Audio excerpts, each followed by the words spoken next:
En temps ordinaire, les rues de Kaboul sont noires de monde. Difficile de circuler. Mais ce jour-là est un jour particulier. Tout le monde se cache. La capitale afghane vient de tomber aux mains des talibans.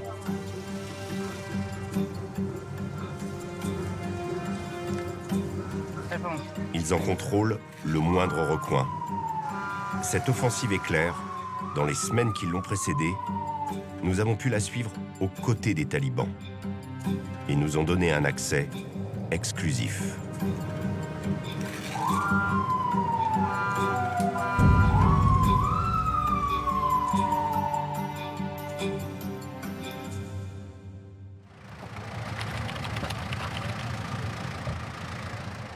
Le commandant est là-bas. Un mois avant la chute de Kaboul, les talibans se trouvent à peine 100 km de la ville. Voici le commandant. Bonjour, commandant. Bonjour, vous allez bien? Nous sommes avec l'unité du commandant Haji Zakher, une centaine d'hommes rassemblés dans une clairière au cœur de la campagne afghane. Tous semblent confiants, ils portent déjà le sourire des vainqueurs. Pour l'instant, nos chefs ne nous ont pas donné l'autorisation d'attaquer Kaboul. Dès que l'ordre sera donné, la capitale tombera. Et grâce à Dieu, ce sera rapide. Vous détestez les Américains, mais vous aimez bien leurs armes, non? Celle-là, c'est une très bonne arme. Nous l'avons prise aux Américains. Et maintenant, nous l'utilisons contre eux.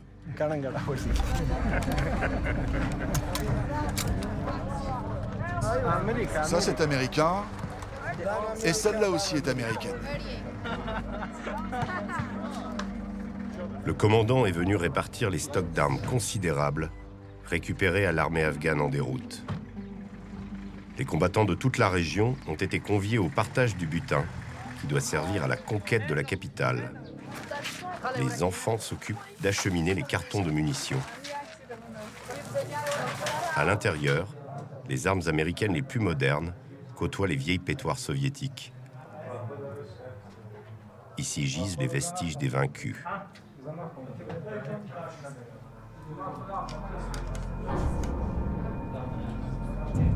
Ce n'est pas pour rien que Russes, Américains et même les Chinois veulent contrôler ce pays. L'Afghanistan est un carrefour de route vital.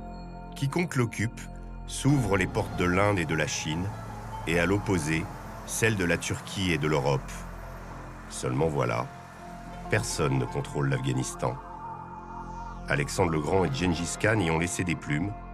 Britanniques et Russes s'y sont cassés les dents.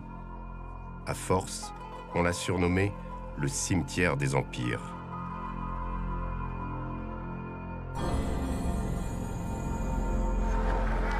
Les talibans arrivent au pouvoir en 1996 et imposent aussitôt la charia, la loi islamique, dans ses principes les plus archaïques et les plus sauvages.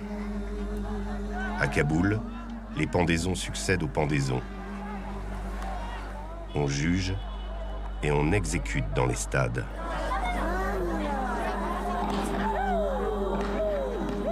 La terreur règne.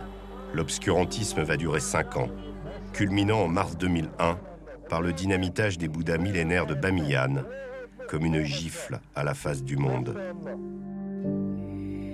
L'Afghanistan devient alors le cœur de la machine terroriste d'Al-Qaïda. Les talibans offrent l'asile à Oussama Ben Laden et aux siens. C'est dans les camps d'entraînement de Kandahar que sont recrutés les kamikazes qui, le 11 septembre 2001, font exploser 2 avions de ligne dans les tours du World Trade Center.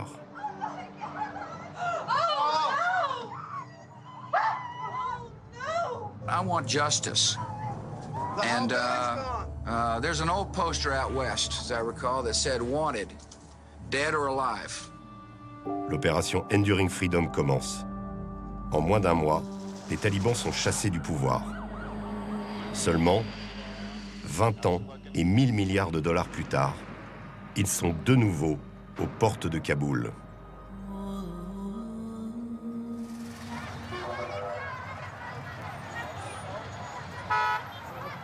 Cela fait de longues semaines que nous négocions pour les rencontrer.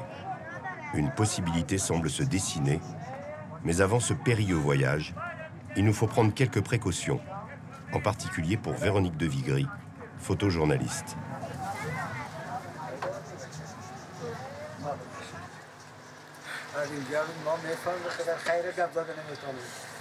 Parce que celui-ci, il y a plusieurs... genre, si vraiment j'ai pas envie qu'on me voie, ou si c'est bon, je peux laisser mes yeux, quoi.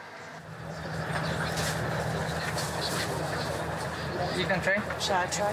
Just to take you glasses with this you can use glass. No. Just, You have to help me. I know it's here. yeah.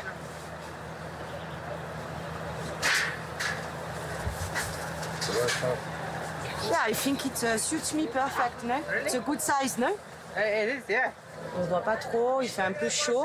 C'est pour ça que je vais prendre la burqa et après, dessous, je vais mettre le voile noir, comme ça, c'est plus facile pour shooter. Et en plus, ça nous permettra de ne pas être habillés pareil à l'aller et au retour, pour pas se faire repérer.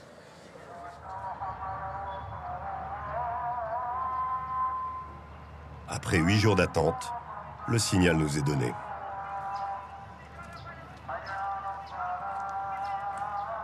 Ça y est, enfin, on a l'autorisation d'aller voir les talibans. Donc on part là et on revient demain, j'espère. Inch'Allah. À cet instant, notre plus grande peur est de nous faire arrêter par la police ou les militaires. Le gouvernement ne veut pas que la presse étrangère parle aux talibans. C'est agréable à porter? C'est plus agréable que la burqa, quoi. Mais la burqa, je vais devoir la mettre après. Moi aussi, j'ai dû m'adapter. Je suis habillé en shalwar kamis, qui est un habitat traditionnel afghan, et j'ai un shesh que je mettrai, voilà, pour... on fera pas illusion, mais au moins, ça permettra d'être un peu plus discret. So we are just in the main road, right? In front of, I guess, your house. Notre clé d'entrée, c'est cet homme. Il nous emmène rencontrer une unité de talibans qui contrôle un territoire situé à 1h30 de Kaboul.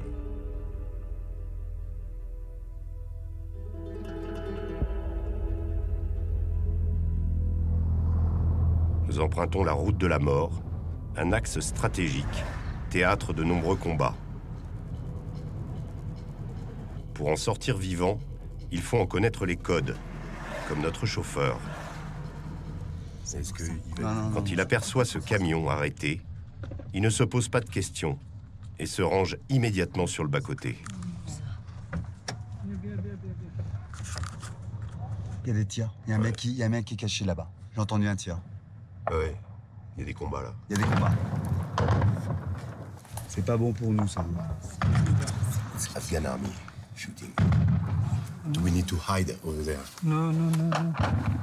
It's very dangerous. Yeah, I know. Chut, chut.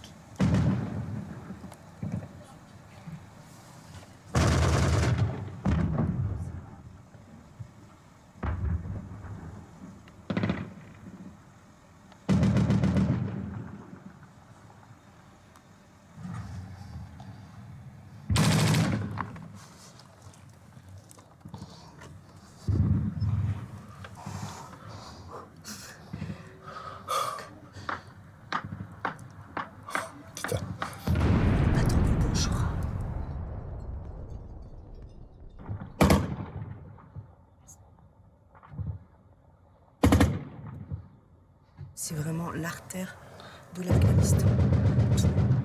Tout passe par cette route, donc elle est très importante. Celui qui la contrôle détient le poumon de l'Afghanistan, enfin l'artère. Puis c'est vraiment, on voit bien que le gouvernement est cramponné à cette route, quoi.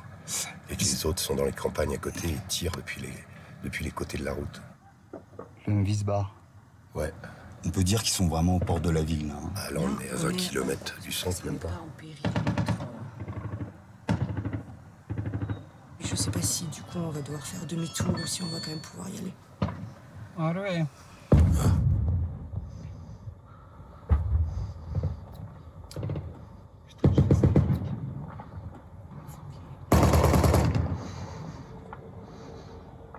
On dirait que ça se calme un peu.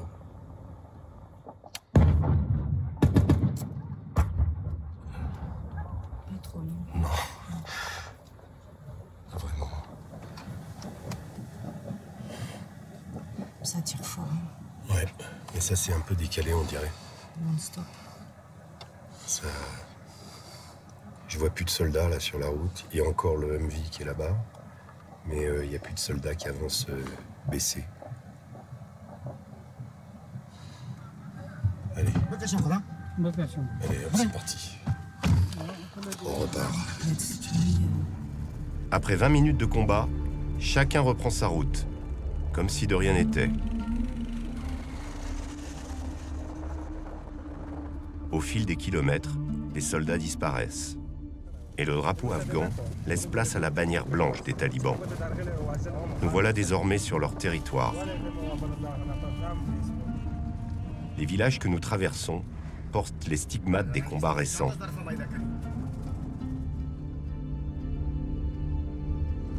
This area 1 week. 1 week? So it's just been retaken. 1 week they have a base, not the village. You're in the base, not in the village. Not in the village. Okay. Nous avons rendez-vous dans cette petite ville. Ce véhicule blindé capturé à l'armée afghane fait désormais partie de l'arsenal des talibans. À peine arrivé, l'un d'eux vérifie que nous avons bien l'autorisation d'être là.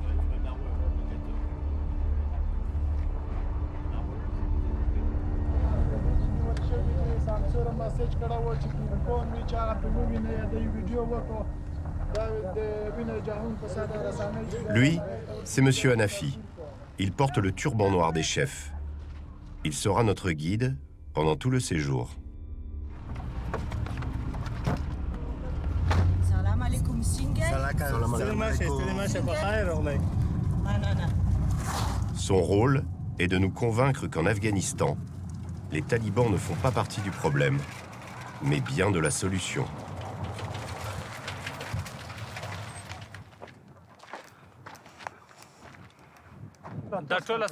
Toute cette région est sous le contrôle des talibans. Et tout continue à fonctionner. Les écoles, les hôpitaux. Nous faisons des patrouilles. Nous sommes au service de la population jour et nuit. Depuis que nous sommes là, Dieu merci, il n'y a plus de problème. Pour nous, ce n'est pas qu'un simple combat. C'est le djihad, pour mettre un terme à l'occupation de notre pays. Nous voulons chasser les impurs pour vivre notre vie. Beaucoup de militaires ont baissé les armes face aux talibans. Mais M. Hanafi ose reconnaître que certains se sont battus courageusement, comme ceux qui protégeaient la préfecture de Saïdabad. Les combats ont duré 3 jours et 3 nuits. 6 militaires ont été tués.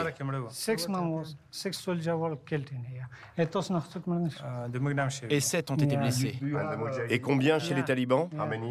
3 des nôtres sont morts.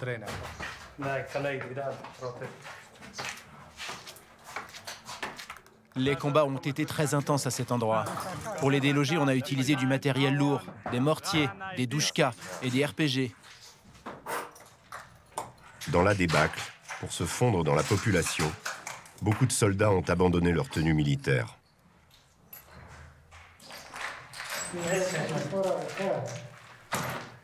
Selon M. Hanafi, les talibans d'hier ne sont pas ceux d'aujourd'hui. Ils savent se montrer indulgents. Il en veut pour preuve ces vidéos où ils affirment libérer des prisonniers. Diffusées massivement sur les réseaux sociaux, elles ne prouvent rien. Mais elles peuvent convaincre des soldats sous-payés de baisser les armes.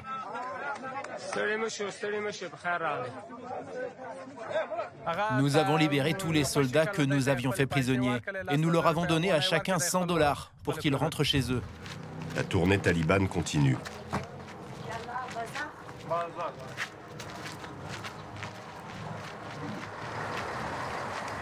Monsieur Hanafi veut nous prouver que leur prise en main du pays est justifiée. Mais sur le marché, personne n'ose prendre la parole. Alors il les motive.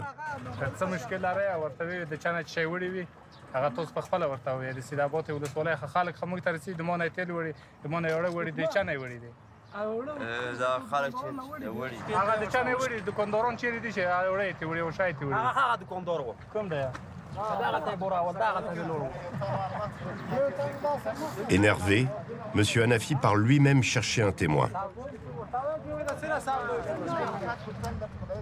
Posez-lui des questions. Ils t'ont bien volé les choses, hein? Je suis heureux que les talibans aient pris le pouvoir. Sous l'ancien gouvernement, la vie était dure.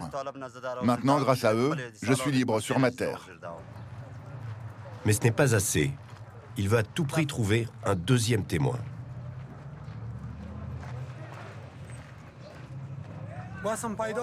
Avant de s'enfuir, les soldats sont venus dans ma station-service. Ils ont fait le plein de leur voiture, puis ils m'ont pris un baril d'essence. Ils sont partis sans payer. J'en ai eu pour $30. Les talibans aussi viennent s'approvisionner. Mais eux, au moins, ils me payent. Et quand je leur fais crédit, ils reviennent toujours régler la note. Mission accomplie pour M. Hanafi. Il lui reste à nous montrer qu'en ville, rien ne manque. Ici, on trouve même de la bière. Sans alcool, bien entendu. En revanche, depuis le retour des talibans, les cigarettes sont interdites à la vente. Nous avons demandé à visiter l'hôpital afin de constater le traitement réservé aux femmes. À notre grand étonnement, M. Hanafi accepte. Situé à l'extérieur de la ville, l'établissement a été construit par la Suède.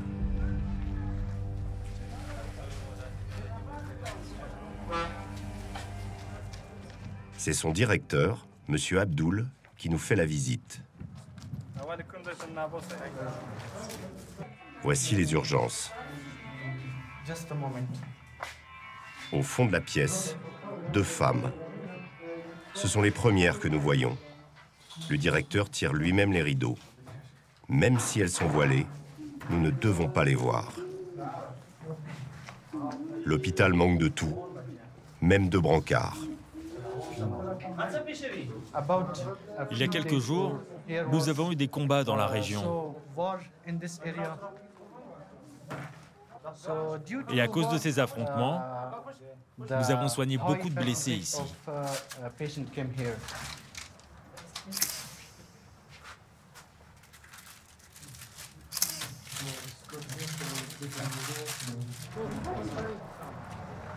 Monsieur Abdul manque d'argent pour soigner, mais il a dû investir dans des travaux. Les talibans lui ont demandé des aménagements particuliers.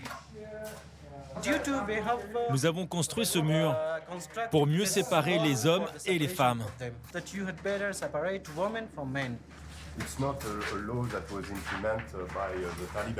Mais ce sont les talibans qui vous l'ont demandé? Oui, bien sûr. Ça fait partie de leur requête. Mais dans votre hôpital, les hommes et les femmes étaient ensemble? Oui, avant c'était mixte. Mais ça, ce n'était pas normal.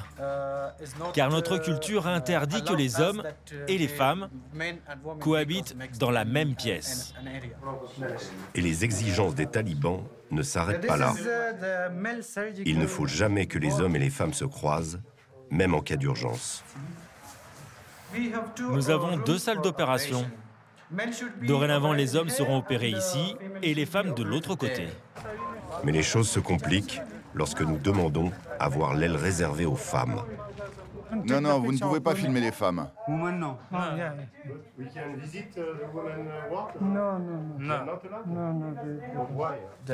Just a woman. I am a woman, you know.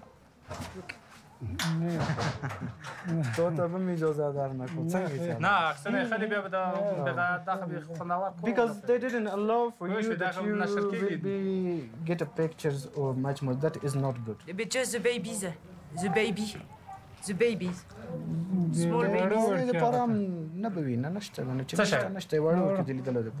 You know, for me, it's important to show that on your territory, women are still making babies. Life is normal.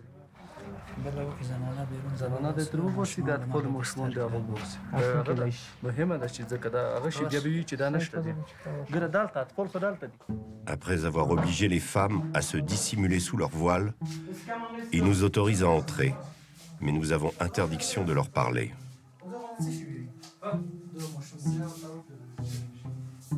Ah, il a beaucoup de diarrhée. Il fait que vomir et il est tout maigre et tout mou, le pauvre.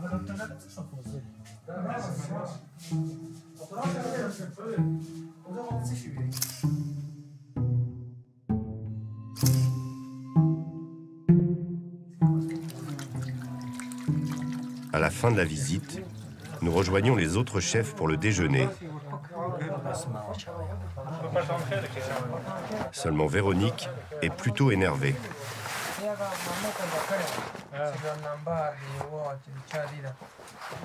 Ils veulent pas qu'on reste ici parce qu'on est que je suis une fille. J'ai pas le droit de déjeuner avec vous, quoi. Ça me rend dingue, là. Aucun passe-droit, même pour une Française.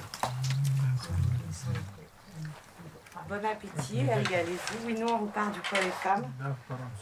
On peut leur couper l'appétit. 14 heures, l'heure de la prière. Elle se fait au cœur de ce verger. Sur les arbres, on trouve pommes, pêches, abricots et d'autres fruits plus explosifs.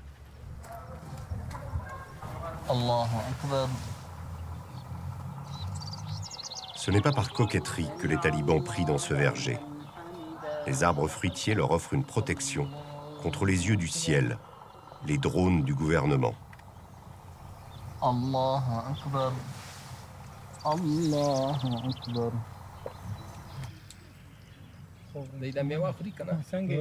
Au cours du repas, sans autorisation, un jeune combattant nous explique la vision des talibans. Dans le monde entier, il y a des infidèles. Mais nous, on veut imposer la charia en Afghanistan. Ne parle pas de ça avec eux. C'est au commandant de répondre. Cette réprimande montre que leur communication est bien organisée, qu'ils sont sur leur garde. Et pourtant, grâce à notre contact, dans quelques jours, nous allons assister à une scène extrêmement rare, quasiment jamais filmée. Alors qu'ils préparent leur assaut final sur la capitale afghane, Kaboul se barricade. Les djihadistes ne patrouillent plus. Seule l'armée afghane en assure la défense.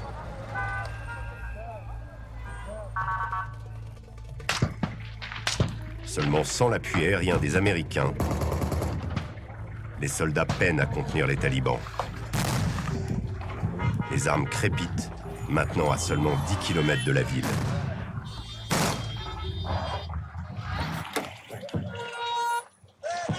L'un des derniers verrous de l'armée afghane, à l'ouest de Kaboul, se trouve à Medanchar, une petite ville de 2000 habitants, transformée en bunker.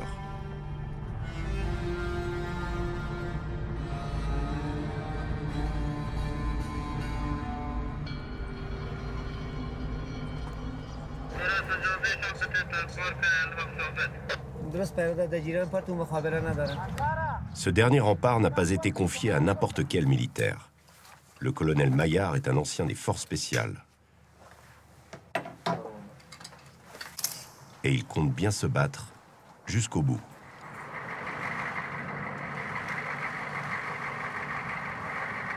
Il nous emmène sur la ligne de front. Le colonel Maillard dirige 150 hommes. Même s'ils sont tous équipés d'armes américaines dernier cri, ils ont toutes les peines du monde à contenir l'avancée talibane.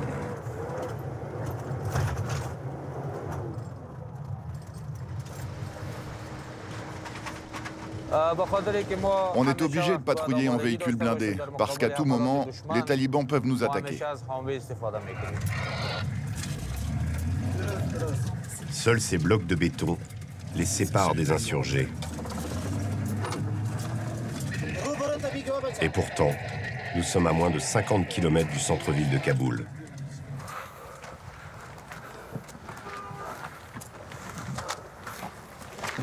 Je vais vous montrer où se situe la ligne de front. L'ennemi nous attaque toujours depuis ces montagnes. Ils se mettent en embuscade dans ces maisons. Maintenant, c'est une zone taliban. C'est devenu leur territoire.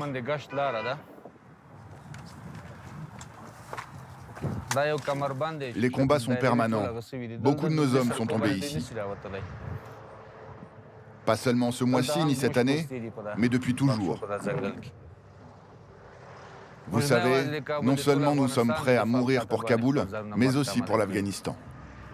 Le colonel Maillard et ses militaires font avec les moyens du bord.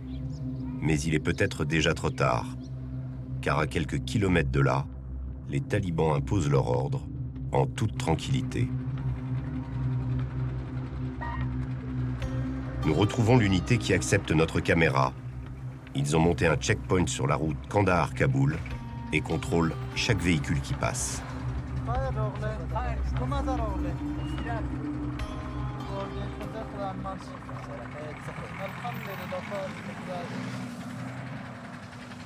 Tous les talibans de ce groupe portent des baskets blanches. Rien à voir avec la mode. Elles leur servent d'uniforme.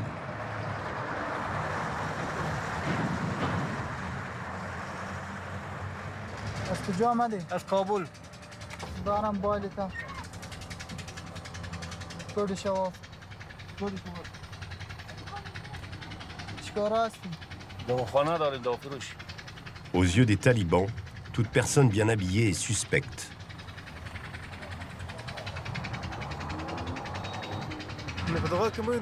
On regarde dans les téléphones pour voir s'ils travaillent pour le gouvernement. Ce sont eux qu'on recherche, tous les collabos. Mais pas seulement. Nous cherchons aussi de la drogue et des armes.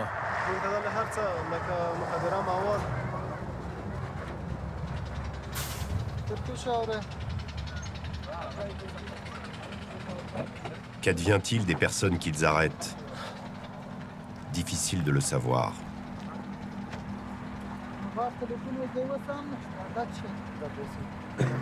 Mais la scène hallucinante qui va suivre nous en donne une petite indication. Et elle fait froid dans le dos.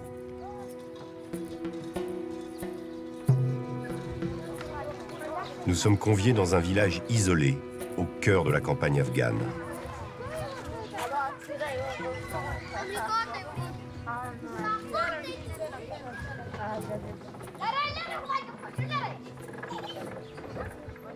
Cette bâtisse, d'apparence anodine, cache en réalité un tribunal de la charia. Le juge est en séance. Il arbitre un litige entre deux paysans qui se disputent la propriété d'un champ.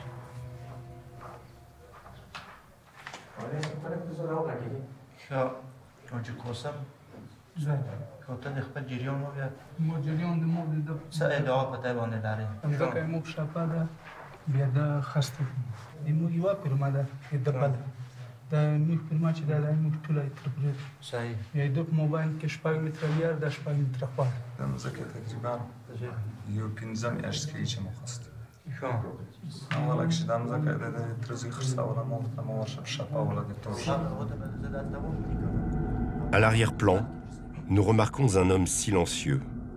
Ce n'est pas n'importe qui. Comme tous les bourreaux du monde, il cache son visage. C'est lui qui sera chargé de donner des coups de fouet aux coupables.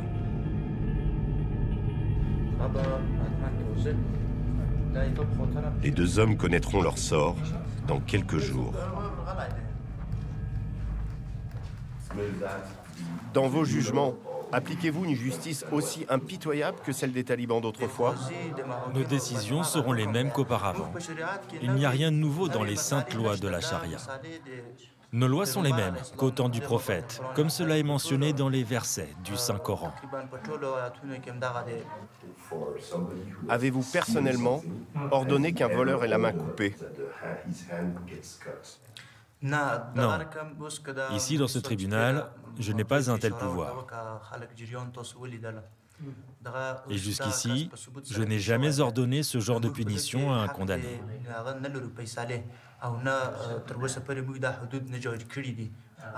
En cas de vol aggravé ou de meurtre, j'envoie les suspects vers un autre tribunal, le plus important du district.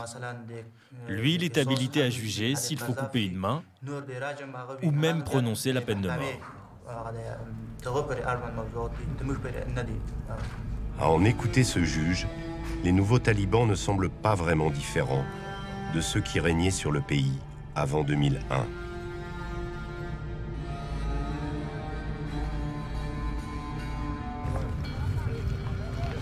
Et ce n'est pas le commandant Haji Zakher qui dira le contraire.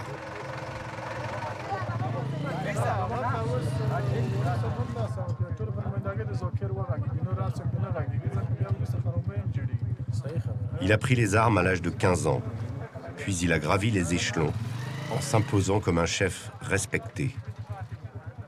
L'homme est jeune, 35 ans, et malgré son air sympathique, ses idées sont radicales. Que dites-vous à ceux qui commettent des atrocités au nom de l'islam, comme les attentats de Paris? Mon message s'adresse à tous les musulmans, à ceux qui se battent, à ceux qui résistent et à ceux qui sont attaqués. Je demande à Dieu de leur donner plus de force. Nous sommes tous frères. Nous sommes avec eux. Et nous ferons la guerre à ceux qui osent humilier l'islam et se moquent du prophète. Il ne condamne aucun attentat, bien au contraire. Et surtout, les talibans n'ont jamais rompu leur lien avec Al-Qaïda. Les terroristes sont toujours les bienvenus en Afghanistan. Autrefois, les talibans ont accueilli Ben Laden. Si vous reprenez le pouvoir, allez-vous accueillir des terroristes comme Al-Qaïda? Quand Ben Laden a attaqué New York, nous n'étions pas au courant. Pourquoi nous avoir attaqué, nous, les Afghans, plutôt que le pays d'origine de Ben Laden? Et puis il est mort au Pakistan. Je pense très clairement que les étrangers ont tout organisé pour nous détruire, nous, les talibans. Ben Laden n'était qu'un prétexte. Qu'est-ce qui va changer si vous prenez le pouvoir? Vous interdirez le sport, les cigarettes, la musique? Ce que le Coran autorise, je l'appliquerai. Ce qu'il proscrit, je l'interdirai. Pourtant, de la musique, il s'en échappe d'une radio, attachée à cette moto. La loi interdit l'usage des instruments de musique. Mais les chanteurs a cappella trafiquent leur voix à l'aide des vocodeurs utilisés par les rappeurs pour en faire des mélodies. Ce sont de petits arrangements musicaux avec leur vision de l'islam.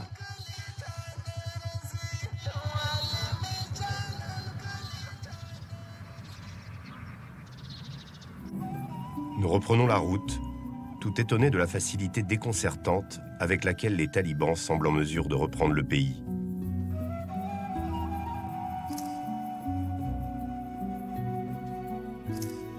Il y a aussi cette impression de puissance qui se dégage chez eux, comme un tsunami prêt à s'abattre sur un pays déjà tellement meurtri. Leur vague meurtrière déferle déjà depuis plus d'1 an. Des tueurs préparent leur arrivée en exécutant leurs opposants et les journalistes qui les critiquent. Près de la frontière du Pakistan, à Jalalabad, nous avons rendez-vous avec la sœur et le père d'une journaliste de la chaîne de télévision Enikas. Elle a été abattue alors qu'elle sortait de son domicile. Elle s'appelait Malala Mewan.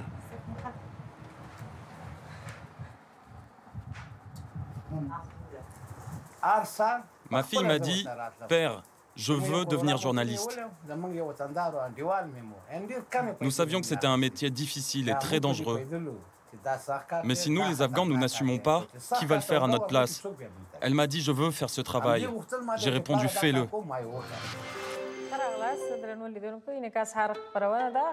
Malala n'était pas seulement journaliste, elle se battait aussi pour la condition des femmes en Afghanistan. Elle a été tuée pour ces 2 raisons. Chez nous, les Pashtuns, nous avons un proverbe. Une flèche, 2 cibles. C'est ce qui lui est arrivé. Elle se battait pour les droits de l'homme. Elle savait qu'elle était en danger, mais elle était prête à mourir. Au total, 4 femmes de sa chaîne de télé ont été assassinées. Depuis, plus une seule ne travaille à la télévision en Afghanistan. Ces fous de Dieu emploient la terreur pour couper toute envie aux femmes et aux jeunes filles de s'élever dans la société.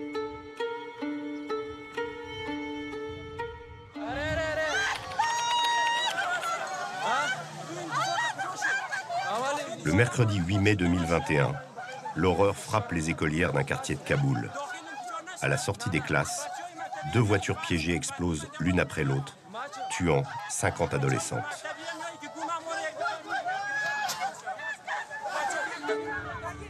Deux mois après, l'école pense toujours ses plaies. Mais la directrice, courageuse, a marqué sa détermination en rouvrant son établissement dès le lendemain de l'attentat.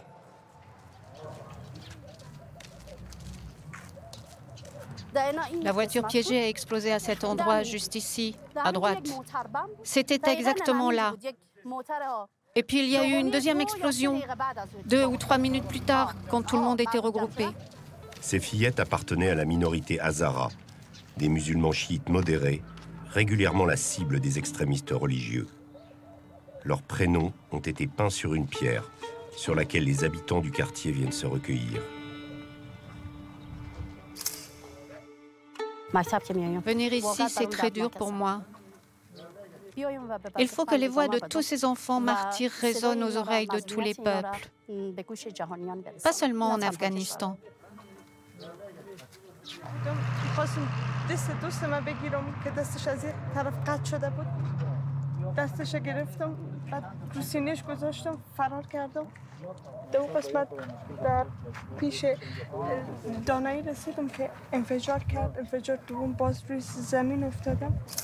Les 50 victimes sont aussi inscrites sur le mur.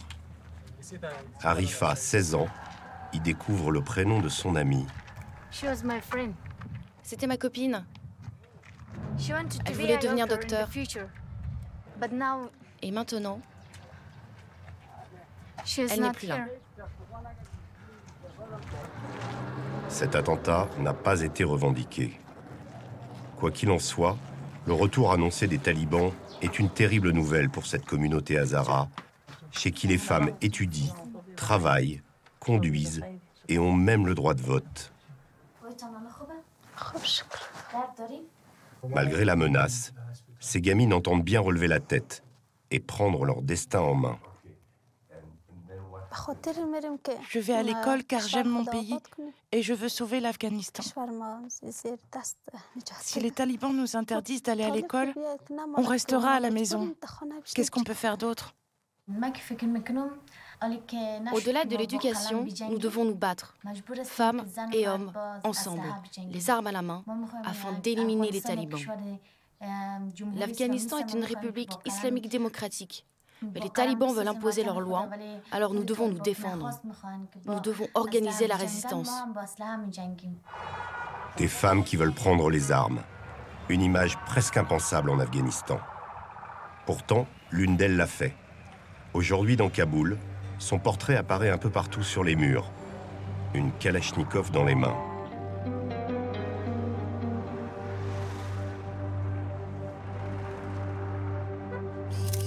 Elle s'appelle Kamar Gul, elle a 15 ans et elle a abattu 2 talibans. Son acte force même le respect des hommes. C'est une femme vraiment très courageuse. Elle est un exemple pour toutes les femmes de ce pays. Elle a accepté de nous rencontrer avec son frère, malgré les menaces de mort qui pèsent sur elle et sa famille. Pour des raisons de sécurité, c'est à bord d'un 4x4 aux vitres fumées, garé très loin de chez elle, qu'elle nous a raconté son histoire.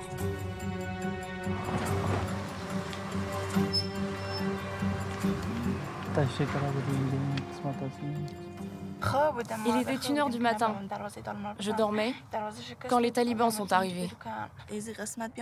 Ils ont encerclé la maison. Ils ont défoncé la porte et sorti mes parents à l'extérieur. Et ils les ont tués, tous les deux. Alors j'ai pris la Kalachnikov et je leur ai tiré dessus. J'ai tué 2 talibans et blessé le 3e.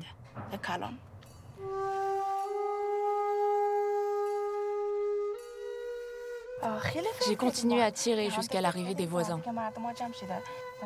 J'ai vidé 6 chargeurs.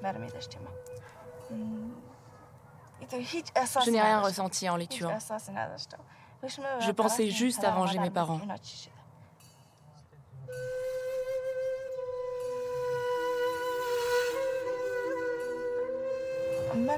Quand j'étais enfant, je ne savais pas me servir d'une Kalachnikov. J'ai demandé à mon père de m'apprendre. Avec lui, j'ai appris à la démonter et à tirer. En Afghanistan, tout le monde sait se servir d'une arme. Les hommes, les femmes, comme les enfants.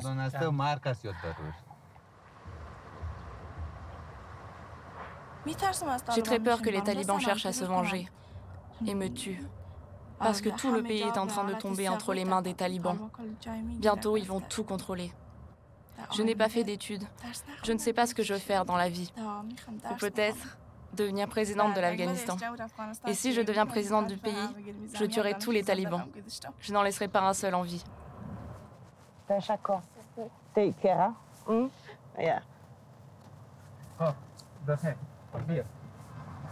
Après son geste, Kamargul a été prise en charge par le gouvernement, qui lui a fourni un appartement et de quoi subsister. Kamargul est entré en résistance presque par légitime défense. D'autres portent le combat des femmes d'une façon différente, mais toujours au péril de leur vie.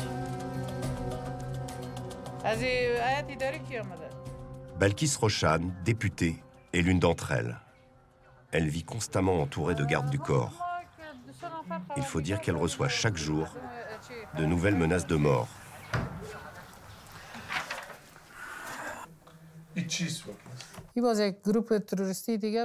Cette lettre vient des talibans, un de leurs chefs militaires, commandant de la province de Farah. Gentiment, il m'informe qu'il prépare une attaque à la bombe contre moi. Là, ce sont les services secrets qui m'informent qu'un certain Yassir est venu spécialement de Kandahar pour m'assassiner. Pour la députée, les talibans ne sont pas le seul problème. Elle tente de dénoncer les multiples charognards qui pillent le pays depuis des décennies. Au Parlement, elle fait partie de la commission qui lutte contre la corruption. Une action qui la rend très populaire.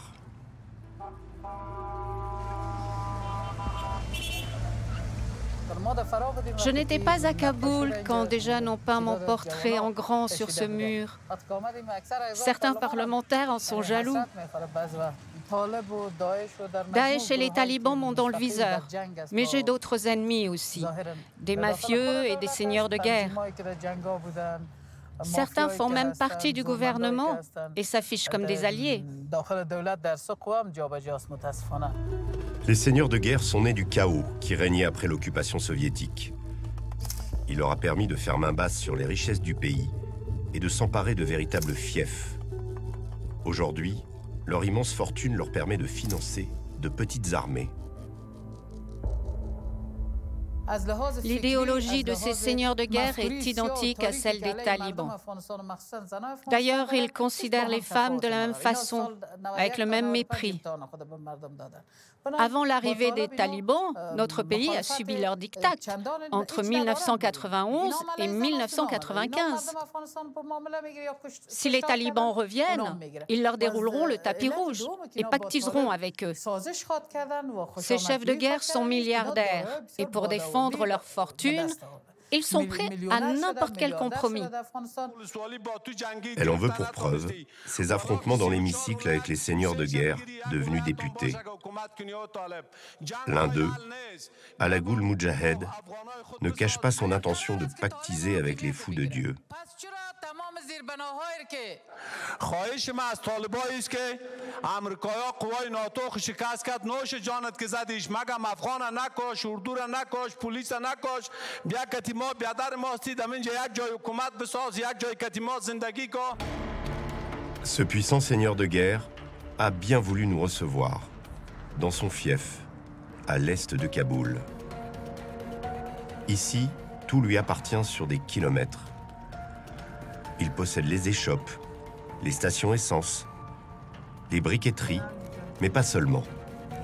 Le gouvernement est obligé de partager avec lui les impôts des 120 000 habitants qui habitent sur ces terres.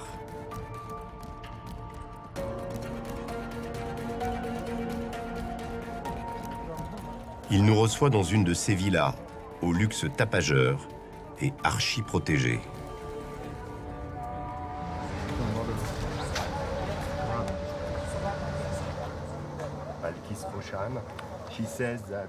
Balkis Roshan dit que vous avez fait fortune sur le dos du peuple et que vous ne respectez pas le droit des femmes. Vous savez, j'ai du respect pour les femmes, mais le statut de l'homme est supérieur. J'espère que votre collègue photographe ne va pas se vexer, mais il est écrit dans la charia qu'un homme vaut 2 femmes. Balkis Roshan est contre les seigneurs de guerre. Je lui garantis que ni les talibans ni le gouvernement ne la tueront. Mais cette femme est une blague. Alagoul Moudjahed gère toute la vie politique de son fief. Comme ce jour-là, un chef de village a été tué, il a décidé d'adouber le fils comme successeur. Celui-ci ne semble pas vraiment ravi, mais difficile de refuser.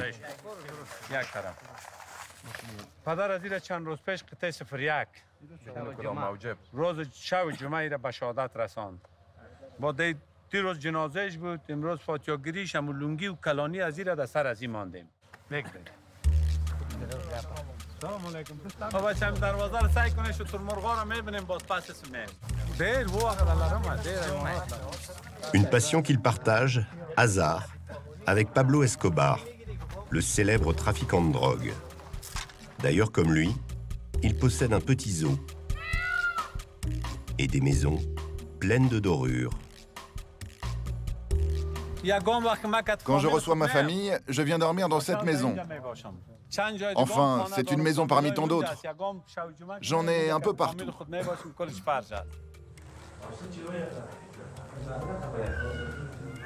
Voici ma chambre, j'adore m'y reposer.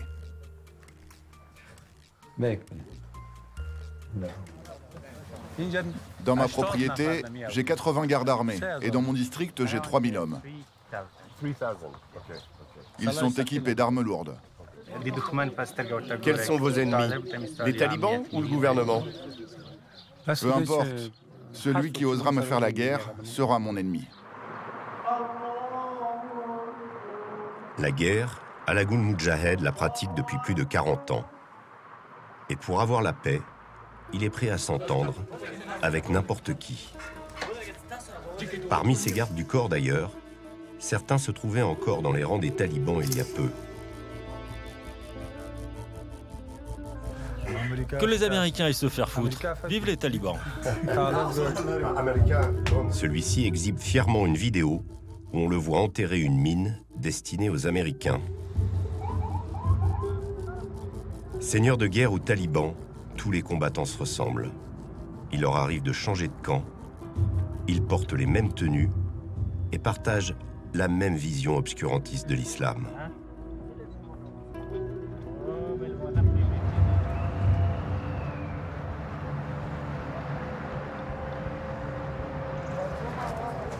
À Kaboul, les Afghans qui travaillaient pour les pays occidentaux savent qu'ils seront les premiers sur la liste des talibans.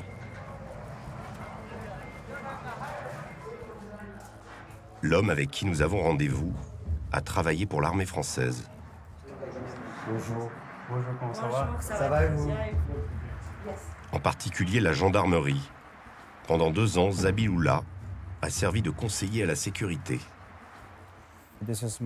Voici les documents que le commandement militaire français m'a donnés. Ça, c'est mon badge.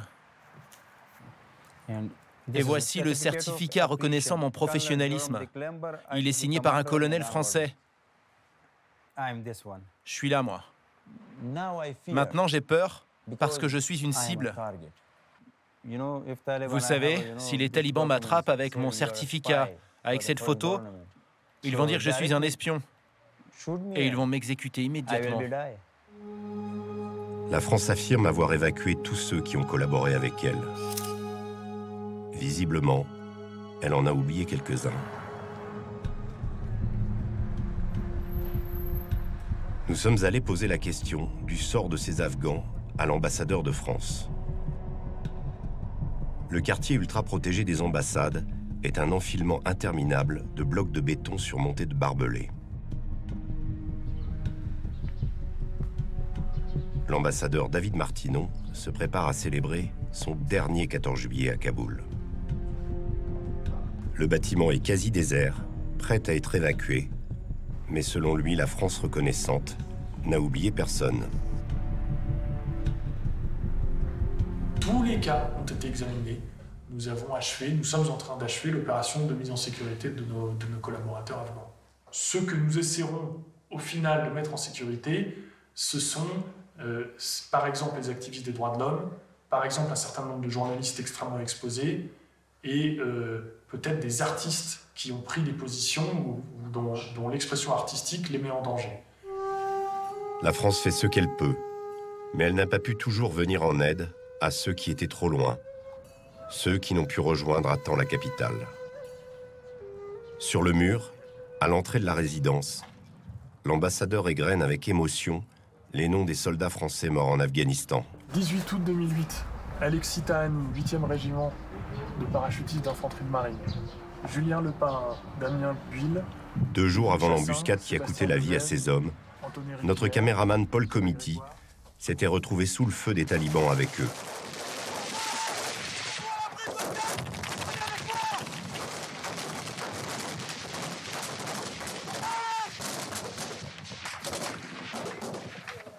Ok, est-ce que t'as visuel? Sur la gauche. Au coin de la maison, tout ce qui bougera de la maison, quel portail bleu, tu démontes. Laquelle maison? Laisse-toi. Ça tire là-bas. Ce jour-là, fort heureusement, il n'y avait eu aucun mort.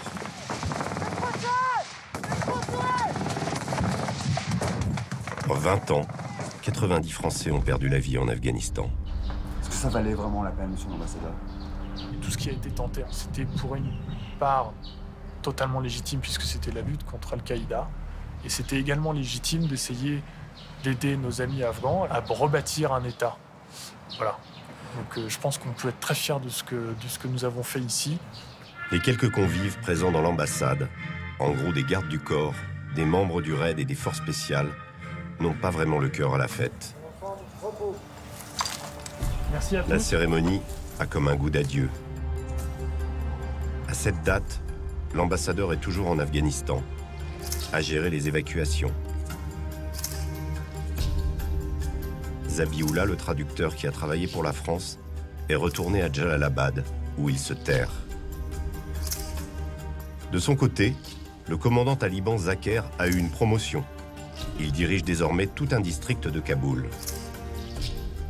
Arifa, la jeune Hazara, ne va plus à l'école. En revanche, nous n'avons plus aucune nouvelle de Belkis Roshan, la députée. Quant à Kamargoul, elle tente de fuir la capitale.